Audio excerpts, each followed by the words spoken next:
And after about 6 years of my time at Disney, I thought, I gotta go do something else. Like, I gotta find a way to have my job be what I'm so jazzed about every day in these passion projects. And again, rationally, I loved my job at Disney. I made good money.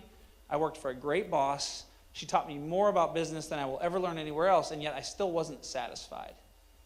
And I thought, okay, so what do I do here? And I had some friends who, luckily for me, had started companies. My friend Andy Dunn started Bonobos out in New York. He started it actually selling the pants literally out of a bag at my wedding. He was like, hey, buy these pants. And I was like, dude, these people are from Rural Ridge. Those are $90 pants. Like, they're not going to buy your pants. My whole family still calls him the Pants Man. Hey, how's that Pants Man doing? I'm like, he's raised $200 million. He's doing just fine. And so I asked Andy, I'm just like, what do you do here? Like, where do you go? And he said, look, you can either just jump into something. And he's like, do you have something? I was like, I have nothing. I don't know what to do. So then go work at a venture-backed startup. So I talked to the folks at Facebook that I had met through my Disney relationships. I talked to folks at Twitter, same deal. They were starting their LA office, which is now much larger than it was at the time. And I kept trying to dig my way through to something that made sense. And luckily, Andy knew Deb Benton, who's now a board member at the Bouqs. And Deb was COO at Shoe Dazzle, and she said, hey, come interview with Brian, and let's see if there's something here. So I met with Brian, I met with MJ, I met with Deb. And the answer pretty quickly was kind of like, you're like a corporate dude from Disney, like you don't know how to do startup.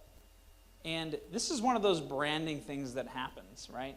I now run a startup. I've run it for 4 years, relatively successfully, and I'm the same dude I was when they told me I was a corporate wonk who could never work at a startup.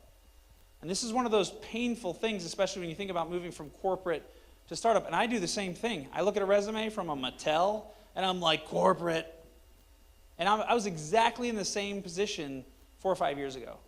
Personal branding and your resume matter so much in this world because we're always trying to take shortcuts. Did you do it before? Can you do it? Have you demonstrated the exact same skill set in the exact same situation? And the answer is always no, but we look for it anyway.